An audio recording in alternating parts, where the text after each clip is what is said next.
All right, let's get it started. I'm so excited to see familiar faces. Today it's the third webinar under the umbrella through AI optics. Let me start sharing my screen. So we are talking about negotiation and negotiate decisions people say yes to through AI optics. So if you are meeting me first time, my name is Aina Alive. I'm founder of Be Agile, and I've been providing the webinars and also one-on-one consultations for the last 15 years. I have an experience in electrical engineering. I've been a director for one of the largest water recycling factories in Eastern Europe. Then I pivoted to IT, was a Scrum Master, IT project manager, and Agile coach, and now also pivoting to cybersecurity sector. But today we are talking about negotiation and how we can make decisions doing our day-to-day job, and what's more important, how AI can assist us in this decision making and also be better negotiators. I already have recordings for the decision making and how AI can help us with that. My second recording is on the conflict management topic and how to be better in conflicts and also solve the conflicts with our teams and the external stakeholders. Today, negotiation. This webinar is focused on project management field. So first of all, why project management needs negotiators and why negotiation techniques fail in real projects. So here, even if you're not a project manager, I would recommend you to stay because I am talking about different techniques. Two of them I've learned through my MBA course. So it's good to know what we have in the market, what works, what doesn't. Shift the negotiation as the decision architecture instead of a negotiation equal to persuasion. We will go through my case study from the real life scenario. I will show a GPT demo, and then we will finish with a toolkit. And if you message me at the end of the session, I will be happy to provide the slides, the toolkit, and also the recommendation on how to set up your GPT and what prompts you need to use. Now, let's move on. Why project management needs negotiators? As project managers, and not just project managers, we negotiate daily, even without naming it or without realizing that we are negotiating something. So, for example, when we talk about scope versus timeline, we already negotiate. Resources versus priorities, risk acceptance versus escalation, technical debt versus delivery pressure. All of this is a negotiation. And most project failures, not because of the execution, but they failed when negotiation was frozen into plans. And also, as project managers, we lose leverage because we enter negotiation late because the contract and the project being negotiated on the higher leadership level, and we came as executors. But my case study actually proves that we still can affect the projects even joining late.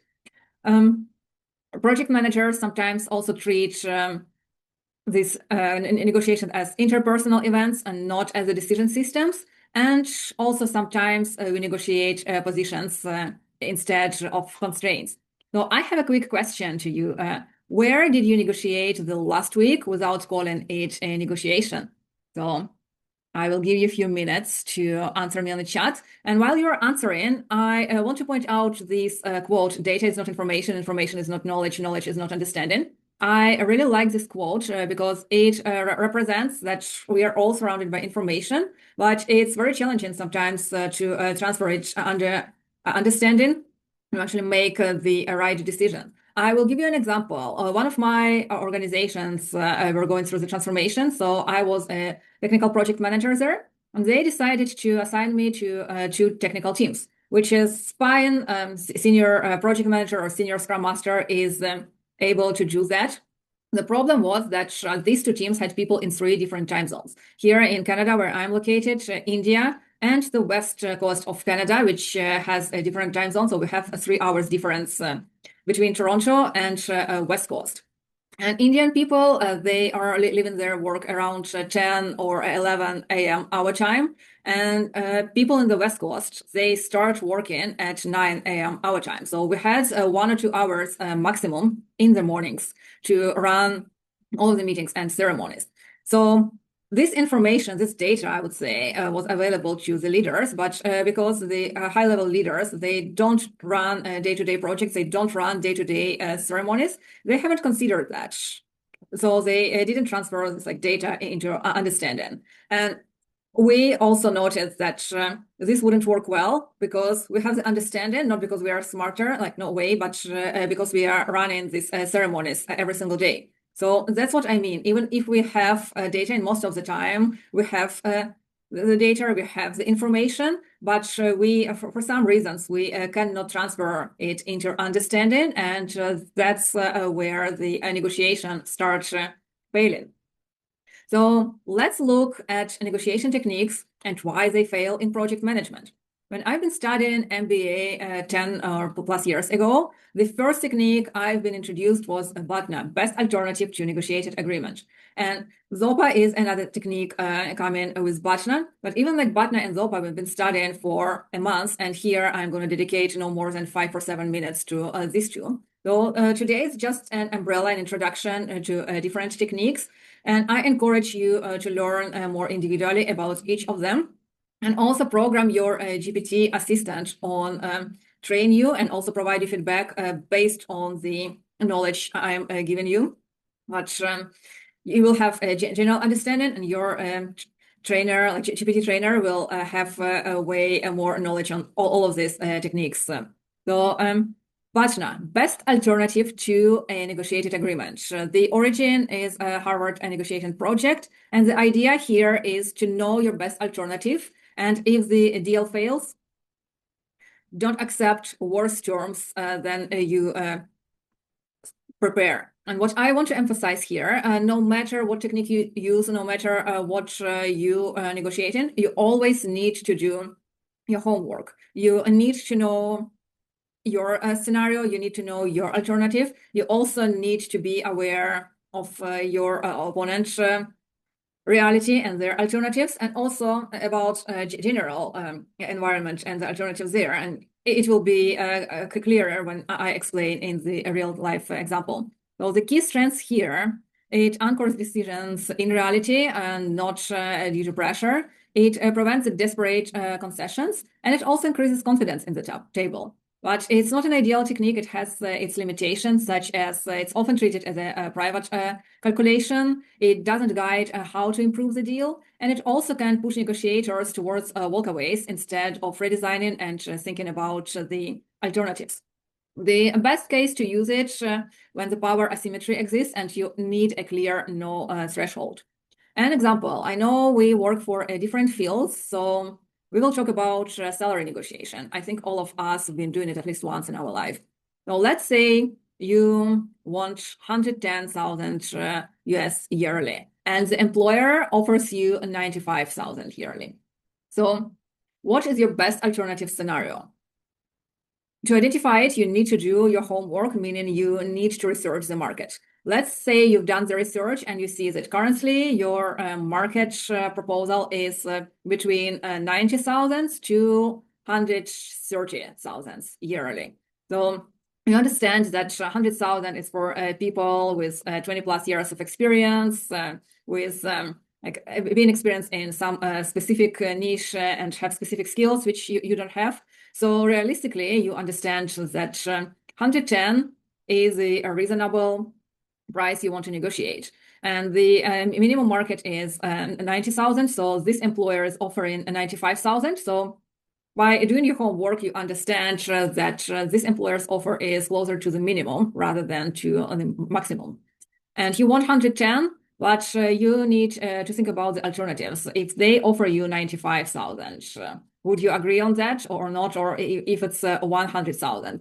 So if you don't have another proposal, you just again do the research on the market. How many companies are hiring? Is it favoring the employers or employees? And that's how you think about your alternatives. For this scenario, let's say you already had another interview and another company confirmed the offer, and the offer is 102,000. So it means this is your BATNA. Your BATNA is 102. So if the employer is willing to increase the offer to 102 or higher, you negotiate. If they refuse and stay below 102,000, you just walk away.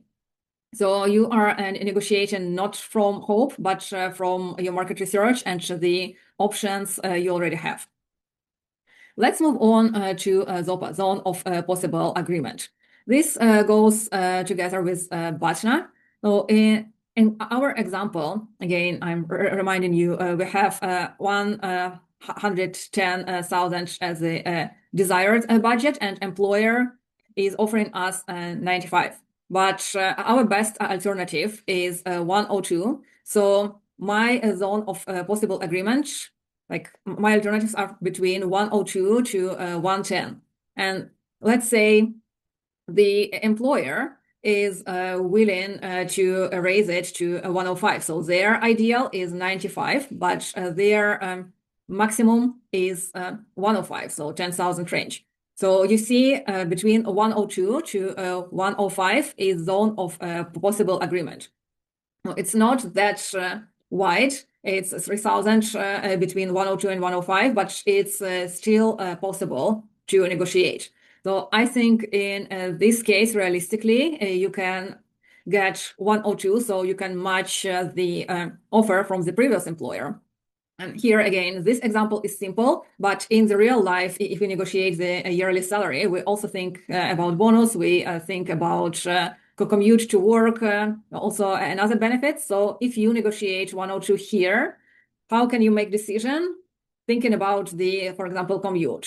So let's say this employer is just 5 minutes drive and another employer is 20 minutes drive. Or you can use public transport to get to this organization, and you will need to drive because there is no public transport to another organization. So this might affect your scenario. Or like, let's say this employer offers 15% bonus at the end of the year and another one offers 10. So here for the simplicity, we were just talking numbers, but in reality, it's more complex. So the strength of this method is that ZOPA can clarify feasibility and also can prevent wasted negotiation cycles. And the limitations, it's kind of like a static snapshot in dynamic situation. It doesn't help in expanding the zone of possible agreement. And unfortunately, especially in project management world, it discovered too late when we are already at the table. And let's say that in our case, our minimum is 105 and our employer maximum is 103. So in this case, there is no zone of possible agreement. So both parties, like based on that, just need to walk away. But it was discovered too late when we spent some time coming to the meeting, being prepared, and then appeared that there is nothing to agree on. But is it really that we have nothing to agree on? No, but again, if we just focus on ZOPA and BATNA, this is the limitation of this method. We might not consider other alternatives. Let's move on to the third technique, get into yes. If you haven't read the book, I recommend you to read it. The title is the same, Get into Yes. So the idea here is to separate people from the problem and focus on interests, not positions.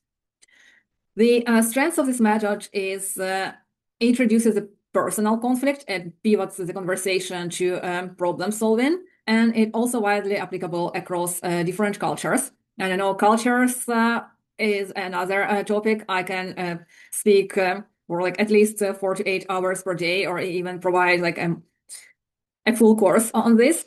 But for the simplicity of today, like focusing on a problem rather than people and culture can encourage us of thinking about the solution rather than make it personal. Limitation of this method, it assumes that people are rational and having good faith. And, you know, with some vendors, with some stakeholders, they don't have a good faith. They came to negotiate and sometimes even bleed their client to death, but that's an extreme. Okay, let's not focus on that. It might also be weak against political or manipulative environments. And again, we know in project management, if we work for a large enterprise, most environments are unfortunately political and manipulative. So best used when the relationship matters and both sides want a sustainable outcome. As an example, let's imagine that you are a program lead negotiating with a critical vendor who just increased prices during the mid contract. So let's say previously you paid 80,000 and now vendor requires 100,000 and they say it's non-negotiable. So what we're going to do using this method?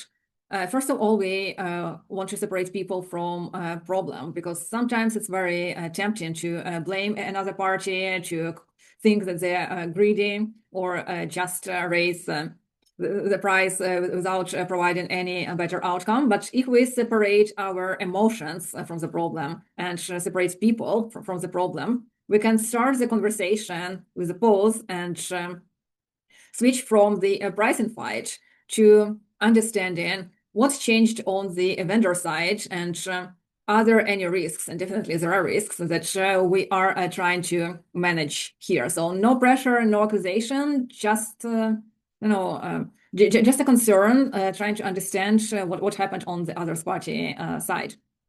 Now, when you start talking, you definitely consider your interest. You work for your organization, so a budget was already approved by finance. You need to you need your delivery to be continue, and you also need to maintain the predictable costs and a vendor's interest. So appeared that there are rising infrastructure costs.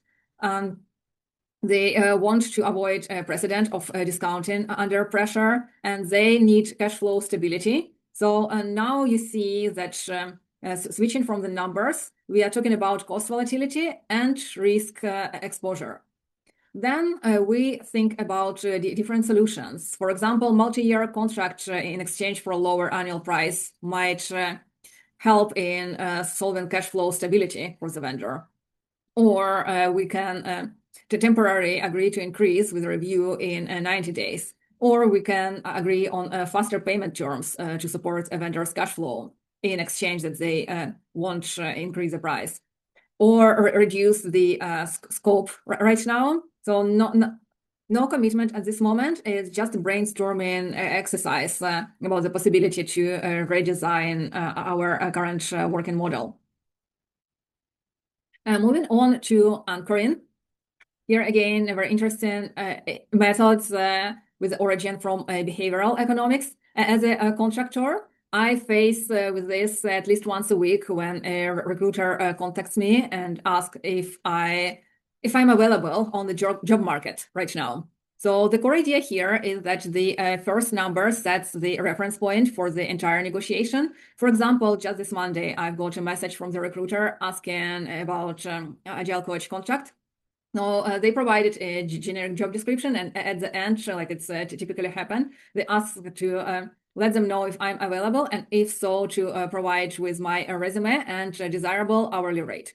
So you see what is happening. They don't want to anchor first, because they don't know how good I am at market research and how good I am at negotiation. Because let's say they have a range between 90 per hour and 130 per hour. So if they anchor it as 130, so the conversation will be around 130, because the first number sets the reference point for the entire negotiation. But what if I settle it as 100? Or even 90, or even lower than 90. What if I'm desperate and I agree for like 70 or 80? So if I reply with 80, 80 is a number that sets the reference point. So we are not going to talk about 130 or even 90, even though they were ready to offer me that. The conversation will flow around 80, and probably maximum I can gain is 90 or 95. Even though it was the lowest number they were ready to offer. So in my case, I do the market research. So I know that 130 is the maximum. So I replied with 130, because if they don't want to settle the anchor, I will settle it, and I will settle it around the highest number. But still reasonable, because if I say 150, it's not reasonable, because nobody is offering this price at this very moment. So 130 is a reasonable price. So if they are ready to talk about this anchor, we continue the conversation. I'm not desperate at this moment. And I have 20 years of experience. So I believe that it's reasonable to set the anchor around the highest potential number. In this case, if they are looking for something lower, we are coming to a zone of possible agreement and also best alternative to negotiated agreement. So most likely in this case, there is going to be no zone of possible agreement, because I anticipate that there are going to be other people who will set with the lower range. And the market right now is on the employer side, not the employee side. So I don't expect them to get back. But if I really wanted to be hired right now, for example, if I don't have a job in this moment, I would probably encourage between 110 and 115. So in this case, there was still like zone of possible agreement. So they would say, but we don't pay more than 100, and I would negotiate my skills, my expertise, etc. So at the end, we would possibly agree on 107 or 110 if my best alternative agreement is 110, no less. So that's how anchoring a method works. And the last method I want to address today is win-win negotiation. Here, the core idea is to create value before claiming it. Strengths are to expand outcomes beyond zero sum, to encourage creativity, and also to support long-term relationships. Obviously, limitations on this side often vague in.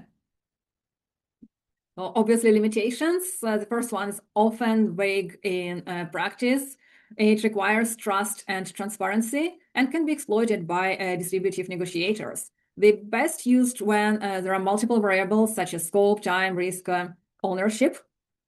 In this scenario here, let's say that we have a conversation between an employee and the manager. So the employee wants a 30% raise or threatening the company to leave.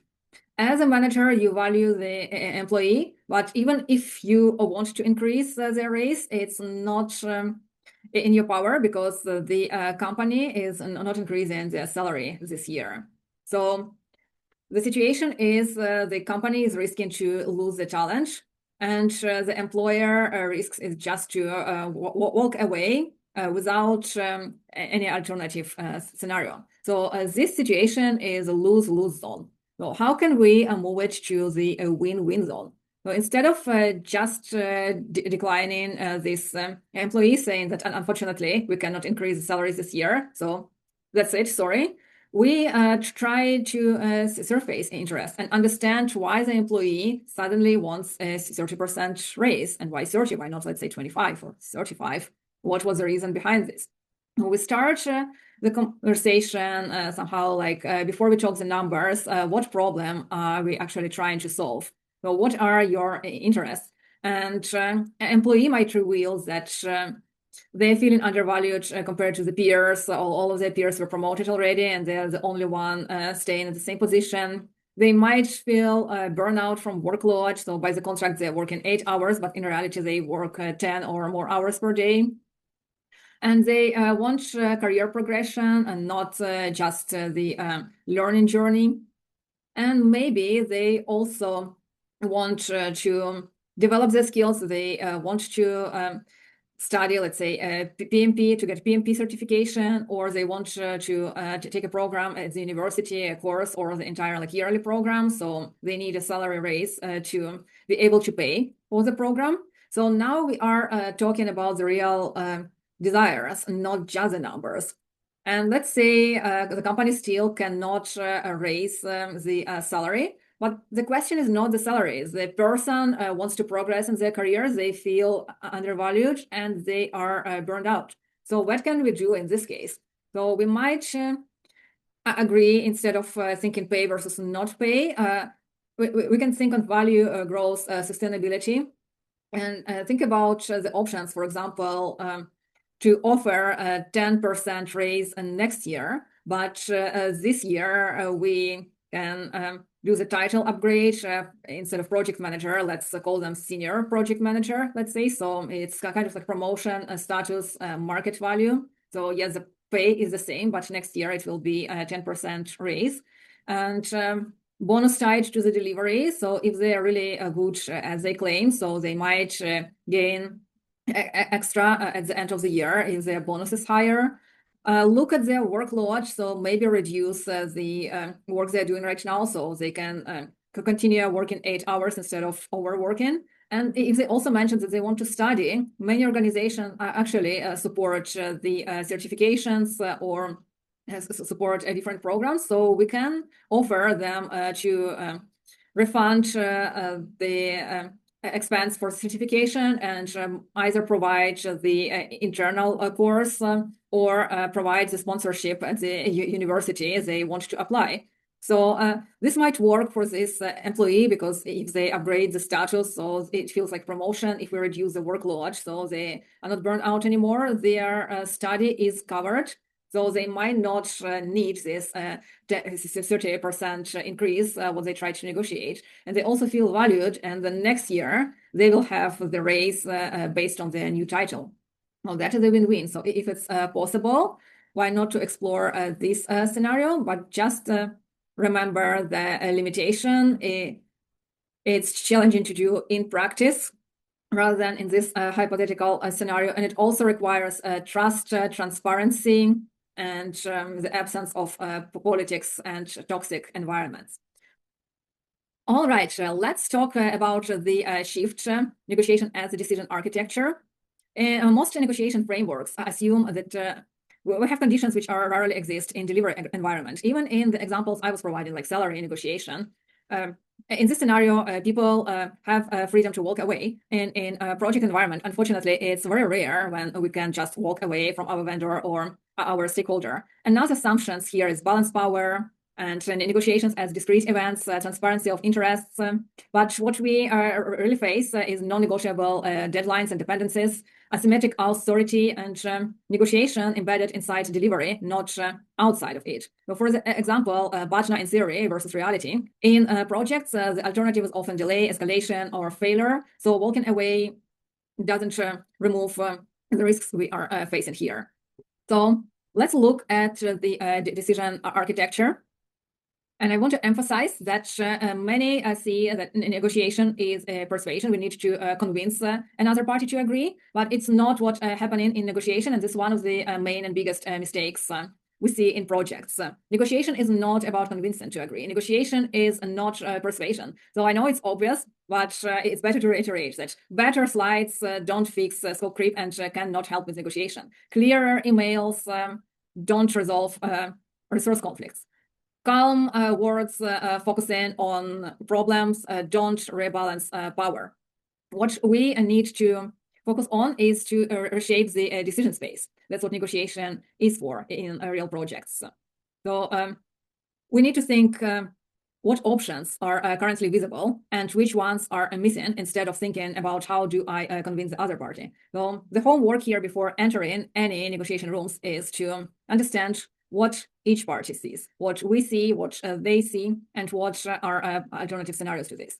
Another question is what we don't see and what they don't see, because we have blind spots. We don't know what is happening on their side, and the same with them. There are blind spots there as well, and there is something they don't see. So we need to think about it. We need to talk maybe to other people in our organization, to people in their organization, if it's possible, to identify these blind spots and what we cannot say explicitly and what they cannot say explicitly. Because sometimes we understand that it's a common sense, but there are politics involved or something else is involved. So we might agree with something, but we just cannot explicitly say that, yes, we are on the same page. So we need to learn how to read the room. We need to understand our limitations and their limitations. And if it's no the first time, is it really no, or is it something they cannot say explicitly? So if we figure this out, it's going to be yes at the end.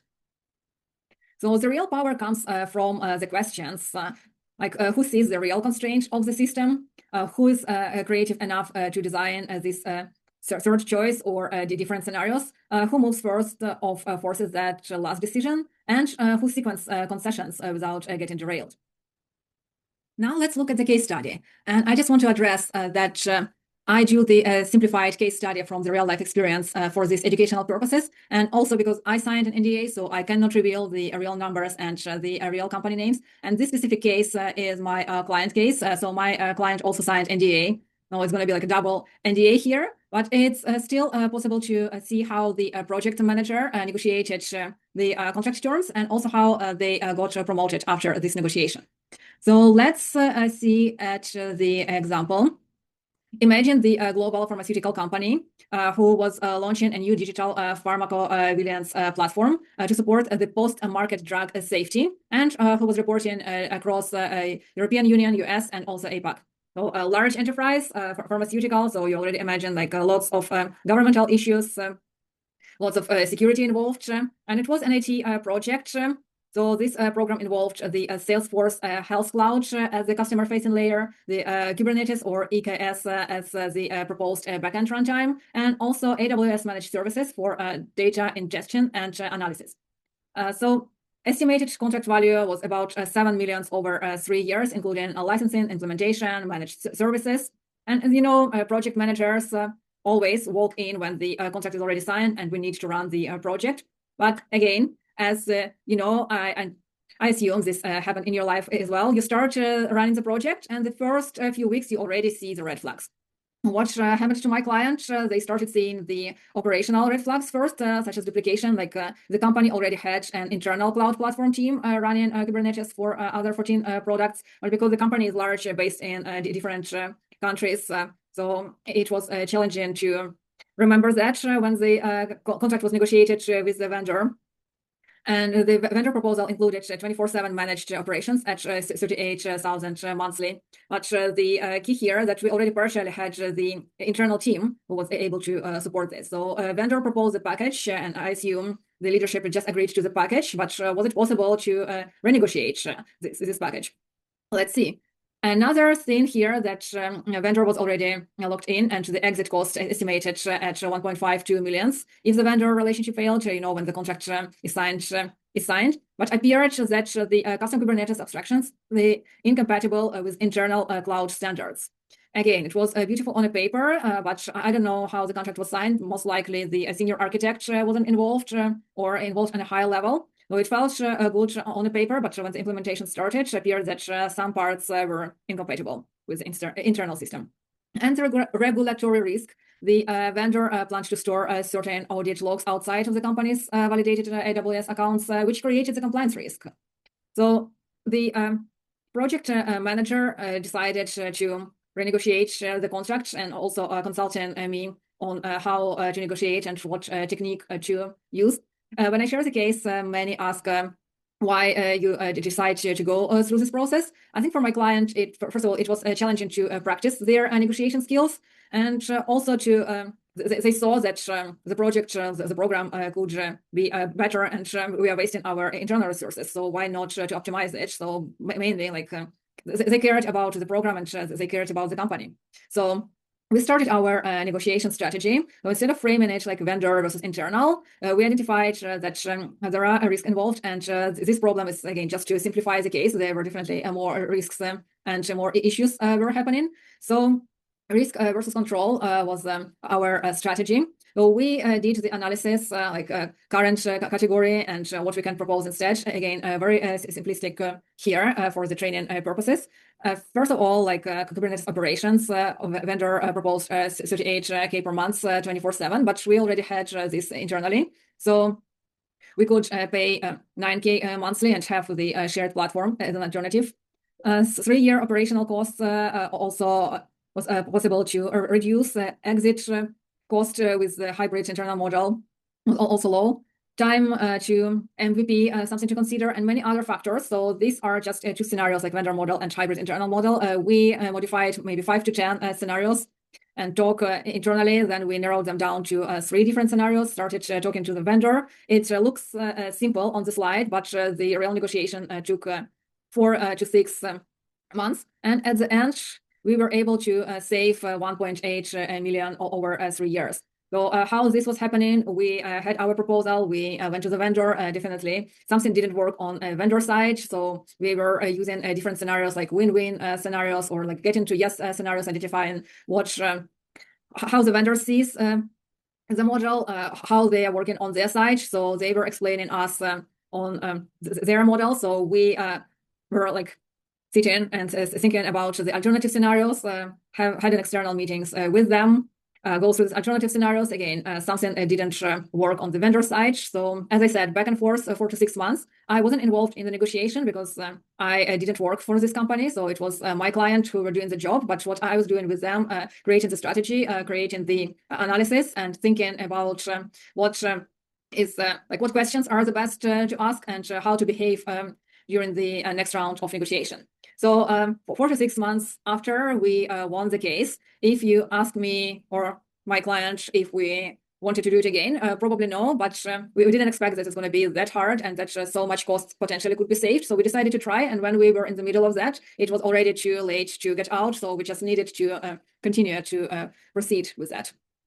So you see that at the end, vendor retained Salesforce Health Cloud customization, UX as an internal integration work.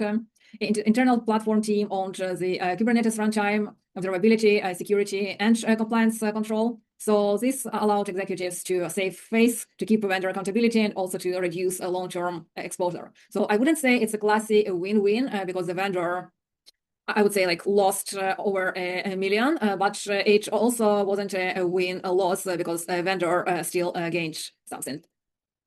So the final outcome, again, the numbers are a little bit made up, but the scale is still relevant. So we saved almost $2 million at cost, 0 critical audit findings, platform used by 2 additional drug programs, and my client was promoted to the program director. Okay, now let's look how can we use the GPT in action. As I mentioned at the beginning of the session, it's the first time in human history when we can be safe in training our negotiation skills. Because previously, there was only one way to educate yourself and to train. It's just go to the real table and start negotiating with real people. And it can be scary, it can be painful, because if you are not experienced, you are sitting with sharks. And sometimes people don't have mercy and they can eat you alive. So the experience could be very painful. Not necessarily, but still, it's a risk and it's very tricky to learn something when you are dealing with this in real case scenario. So with GPT, we can have a GPT trainer, which can be adjusted based on your level, based on your needs. We can adjust its tone. You can type there, or you can use a microphone and just speak, so it will really feel like real life. And that's where you can practice. Definitely, it's not ideal. We still need real life cases, a real life education, but still, it's better than nothing. So you might think, what can I practice there? So if there is nothing in your mind right now, the question might be helpful for you to think is, what is a piece of feedback you wish you give someone else? Thinking of that, the first thing comes to my mind is that I've recently been moved to another department. And I do my job, but because I'm still new, I have knowledge gaps, and there are some tasks I'm doing the first time in my life. So my supervisor is trying to help me, not micromanaging, but seriously.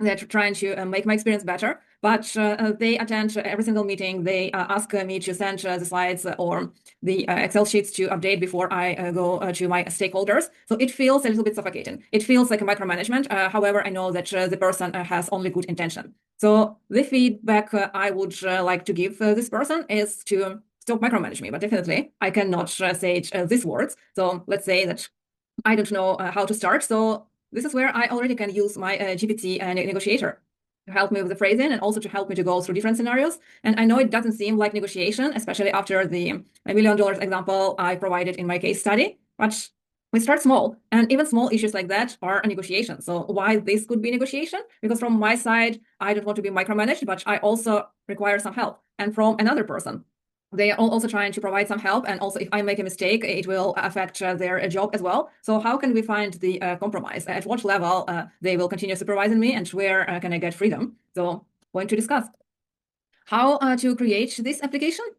I will show you a real demo, but if you require the slides, message me after this call and I will send you the slides. So a step-by-step tutorial, we will create a custom GPT. We will open GPT, open AI, and go to the left sidebar to explore GPT. We will click create, and after that, we will have fields where we can provide the name, a negotiation GPT, or whatever you want to call it, a short description, capabilities, then prompt of what we want this GPT to do for us. So we want to help project professionals prepare for negotiations by mapping the decision architecture, such as constraints, incentives, trades-off, timing, and viable options. And you, meaning GPT, produce negotiation-ready artifacts such as decision map, opinion table, sequencing plan, framing language, promotion, etc. Operating principles, remember that negotiation doesn't mean persuasion. We are not persuading anyone in our opinion. We are just treating the negotiation as reshaping the decision space. Use the observative facts and numbers, label assumptions explicitly, always surface constraints, cost ownership, reversibility, timing, escalation paths, and produce at least 3 options because we know that there is never right or wrong in negotiation. There are different options we can talk about. So I'm asking to produce at least 3 options like A, B, C, where option C is the redesigned path and option A and B, something what is more obvious. Write in clear executive tone, be specific, calm, no therapy language, no cliche, because we know that GPT is a large language model. So it means it will provide you the most predictable answer in the most predictable language. So that's why I'm saying specifically, we don't need a cliche and we also don't need therapy, because I noticed that GPT also like asking a personal question and try to solve you. So in this case, I don't want a psychologist. I don't want to solve my personal feelings. I want to be a better negotiator. So if there are personal feelings or emotions involved when I negotiate, I don't need a therapy. I just want them to be called out, and then we can create a strategy on how I can pursue with that. Conversation flow. It's first collect input using the negotiation intake table, and I will show you what I mean by that. Then generate 5 outputs in the order, such as a decision statement in 1 sentence, a constraint map, option set, sequencing plan, like what to ask first, what to hold, what to concede, and language kit, like 3 to 5 phrases, escalation safe. And finally, run a failure mode scan and other corrective moves. And for the training mode, if the user asks to practice role play the counterparty realistically with constraints and pushback, then pause and coach in short surgical feedback after each exchange. And the table, what I mean by that, we need to think about information we are providing to GPT, because the GPT doesn't know our context at all. So what I wanted to know is my role, like I'm a project manager, agile coach, so what's my role and what I own or do not own, my goal, I want to negotiate, and what outcome. For example, I want to provide feedback to my manager, context if needs, project type, like I'm working in Salesforce, Kubernetes, pharma. So it knows either we are talking IT or we are talking pharmaceutical or anything else. Counterparty, who they are, role, power, intensive, stakeholders, vendors, colleagues, whoever, who is the decision owner, like who can say yes and who only influences, what has been asked, like what they want from me, for example, scope, date, budget, risk, resources, what do I want, like what is my agenda, what I'm pushing for, and be specific about this. Hard constraints, soft constraints, stakes, what happens if we fail, cost, delay, audit, reputation. Doesn't even make sense to go through this negotiation. Cost ownership, who pays if we delay or who pays if we change. Current options, like what options are currently visible. What I've tried, because most of the time, as I said, GPT provides whatever cliche it has in its system, the most predictable answer. So if I tried something, I want to list it out. Otherwise, I will be going through the circles with each saying that I already provided that, let's try something else. So why not to list it in advance? So it will go through different scenarios.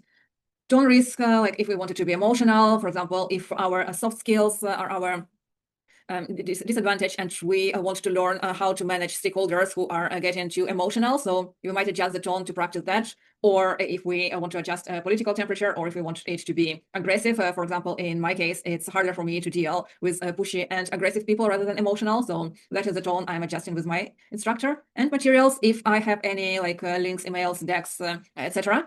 If it helps the case, I am providing it to this app as well. But a disclaimer, I keep saying it again and again, never provide anything sensitive to a GPT or any other AI or large language model. For example, if I'm solving the case with my manager, I can say Mr. X or Mrs. Y, I don't need to provide their name and last name. If I work for the company, I can say like large insurance enterprise or the project dealing with Salesforce. I don't need to provide any specific names. If I negotiate the numbers, it's not necessarily to say, for example, I want to reduce the price from 6 millions to 4 millions.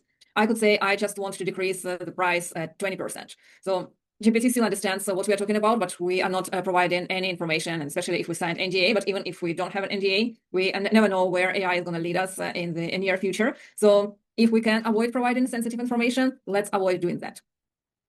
So let's look how it works in GPT. So here, I hope you can see my screen. We are at the GPT mode, OpenAI. So on the left side, you see this GPTs, P3 Pro or Conflict Resolution Trainer, Negotiation GPT, Explorer GPT. So I'm clicking here. I'm clicking Create.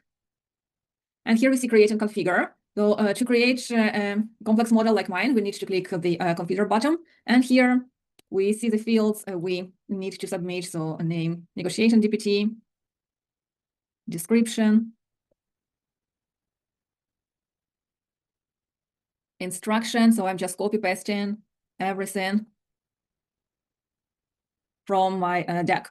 Conversation starters. Not necessarily, but if we want so, we can create some starters. A recommended model, I prefer it to choose because sometimes it needs to do the additional research, additional thinking. So I don't want to limit it to just one model. So I just choose no recommended model. And capabilities, web search, canvas, image generation. I don't have conversations about coding. I don't need code interpretation or data analysis. So I don't use this one. But if I need, I can always click here and change or unclick. And that's it. We've just created an instructor. We can place picture if we want. I want to do it right now, so I'll just click create and share. Again, if I want to share it with anyone else, I can do it. But right now, just want it to be just mine.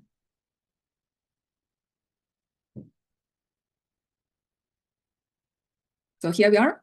It's been published. And that's how it looks. So we have negotiation GPT-2 with a short description. Hello, Aina is what we decided to do for a start. And now we can practice what we created.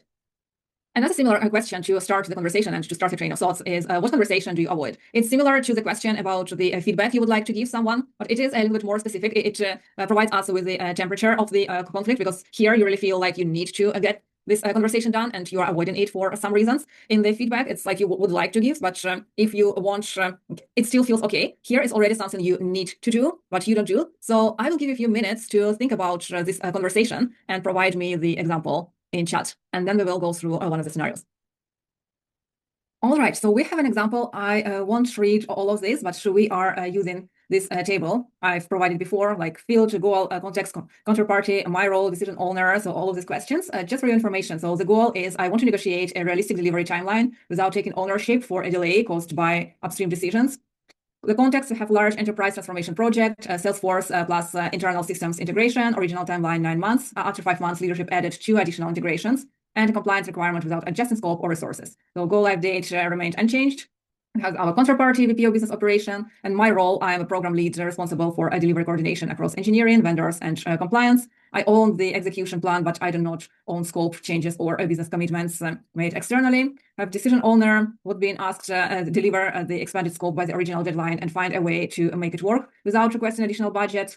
What I want, either reduce scope for the current release or move the go live date by 6 weeks.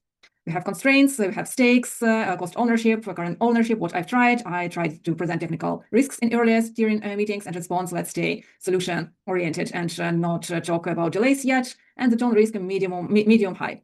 So let's just post it. All right, so now we see the answer. So GPT is restating the decision statement, like determine whether the program will A, reduce scope, B, extend the timeline by 6 weeks, or C, approve additional delivery capacity. So the expanded scope can be delivered without creating compliance or release risk.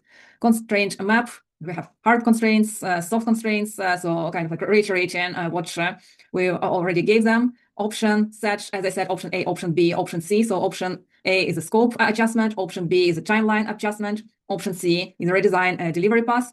And sequencing plan, how to negotiate. So it provides us a plan to align on shared objectives, then introduce system constraints, then present structural choices, and anchor on risk ownership, language kit.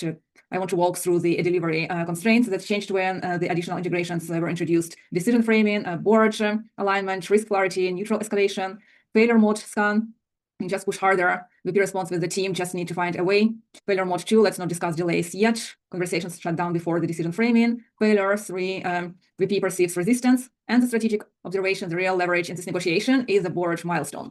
And if you like, I can also show you a very effective 3-slide structure used by program leaders in this exact situation. So it's proposed how we can present it to the board at work, but we can ask it to play a VP role and negotiate these options A, B, and C, with us also providing some requirements such as tone, language, etc., and continue talking either by typing back and forth, or you see this microphone dictate. So you can demo real life scenario, you can speak and dictate, and it can speak back to you.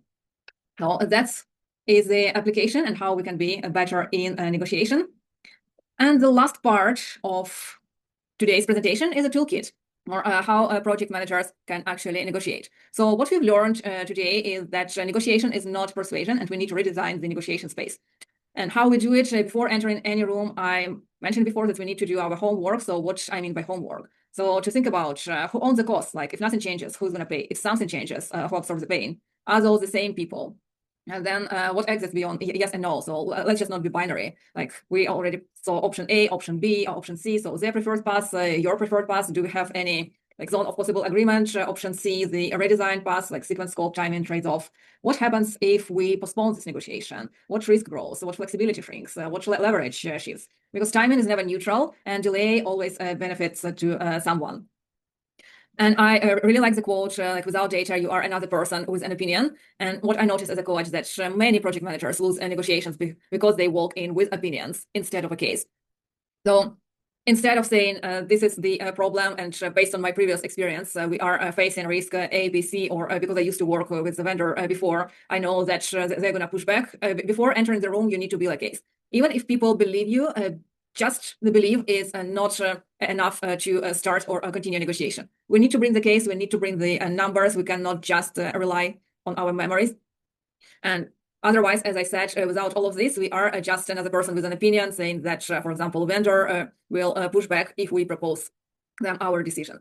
So again, prepare the case before starting any negotiation. And how can you prepare the case? It's not necessarily to build an MBA case like we study during the classes. You just need to think about the context, like a project, domain, what decision is required, do we have any deadlines, parties such as decision owner, influencers, blockers, silent stakeholders, constraints, hard and soft, decision space, your preference, their preference, designed path, impact, cost of decision A, cost of decision B, cost of delay, and desired movement. So what do we want to change, and what is good enough for our MVP? And using AI without outsourcing judgment is a pivotal moment in human's history. So clarity and position, that's what we can use it help for. Again, provide the information without any sensitive information, like describing here the project conflict I'm facing, help me identify the real decision versus the positions being argued, list the possible hidden constraints for each party in this negotiation. If I delay this decision by 2 weeks, how does the leverage shift? Shared problem to solve conversation, or these 3 viable options, A, B, and C. So all of these we can ask our GPT. Again, we are not relying on GPT. We are humans who are making the final decision. But instead of just brainstorming with yourself, use it as a thinking partner, providing you the ideas, being your devil advocate or the instructor. And then at the end, you are way better prepared with your case, with potential pushbacks, with potential risks in negotiation. So you will have a case talking to your stakeholders tomorrow. And one rule for tomorrow, if the conversation feels emotional, you're probably negotiating the wrong thing. So step back and think about the problem you are negotiating, not people. Okay, thank you very, very much. If you'd like to learn more about the webinars I'm providing, follow me on LinkedIn. If you'd like to receive the slides, message me on LinkedIn again. If you want to review my previous webinars, this is my YouTube channel, and I am also active on Project Bytes. There are smaller bytes on this platform as well, and looking forward to see you next time. Take care.